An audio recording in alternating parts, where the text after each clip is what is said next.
Hi, I'm Cara Wolf, the owner of Websites by Cara. I'm a Squarespace website designer and certified Squarespace SEO expert. Today, I'm going to show you how to create an exit pop-up on Squarespace using one of my favorite Squarespace plugins, the Promotional Popup 2.0 by SquarespaceMods. So I'm going to go ahead and pull this up on my computer so you can see what it looks like.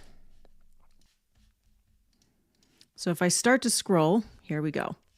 You'll see it looks similar to the built-in pop-up feature that Squarespace offers, but unlike the built-in one that they give, this plugin allows you to place a specific promotional pop-up on just one page.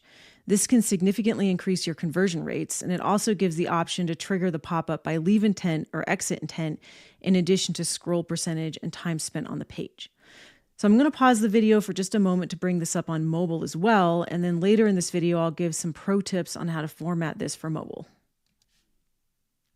All right, so here's what this looks like on mobile. It looks great here as well. So let me go ahead and go back to my desktop. If you're looking for a Squarespace pop-up plugin for general page content, I recommend the Lightbox Anything plugin by Squarespace Themes. So if you're looking for a pop-up plugin that's going to allow you to connect to page content, such as a URL or a button, as opposed to a promotional pop-up, this is what this looks like. So what this does is it brings a pop-up for any kind of content that you need. And you'll see I've utilized this for my calendar. So this is the Lightbox Anything plugin. And if you're looking for a promotional pop-up, the Promotional Popup 2.0 by SquarespaceMods. So I'll go ahead and include my affiliate link to both of these plugins below. I'll also include the installation video of the Lightbox Anything plugin that I recorded a while ago.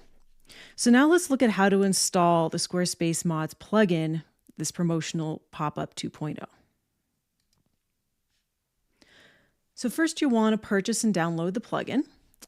And the very first thing you're going to do is you're going to create a section on the page that you want to be your pop-up. One thing to keep in mind is once the plugin is installed, the extra section that you create that's supposed to be your pop-up is not going to display on the page itself. By default, the last section of the page will be the pop-up unless you specify a particular section. Personally, I've found placing the section on the bottom of the page helps me keep track of which section is my pop-up. And since it's not going to display on the front end, I don't really worry about where it is. So it's just as easy to have it on the very bottom of the page and not have to specify a particular section. So here is my page that I was just showing you in edit mode. And you'll see I have this section set so that the fill screen is toggled off. Now what I found was that the height of your pop-up is determined by the built-in height here in Squarespace in this section. So in this case, I found about 6 to 10 rows for desktop was pretty nice. You can get away with a little bit more than that, but it does take up a fair amount of the screen.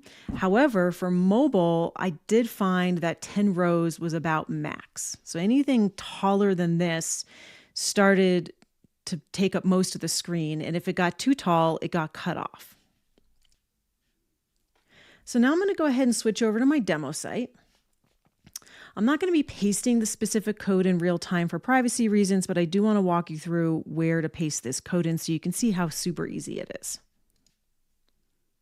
So there's basically two codes you're going to receive. You're going to receive one that goes in the code injection area in the footer, and then there's the configuration code, which either can go in the header of the code injection if you want site-wide, or it can go into the advanced page tools. So let's go ahead and do the first one. So I'm going to hit the slash key and go to my code injection. Now the first code you're going to receive once you purchase this plugin is going to go right here in the footer. Now the plugin comes with a configuration tool, so you can use that to set the parameters around how you want your pop-up to function. Do you want it to display on scroll, page percentage, leave intent, exit intent, etc.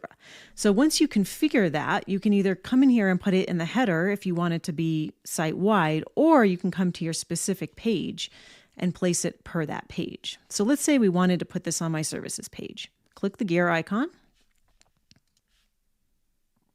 We're going to go to Advanced, and we're going to paste it here, Page Header Code Injection.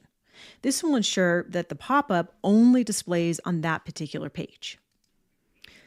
And again, there's an option to specify which section you want to be the pop-up, but I recommend just having it on the bottom. It's really easy to keep track of, and it's not going to display on the front end anyways.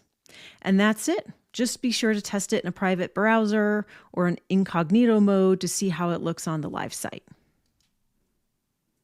So thanks so much for watching. The Squarespace pop-up plugins that I've demonstrated today and the additional resources I mentioned are linked below. Please subscribe and like my channel to get more tips like this.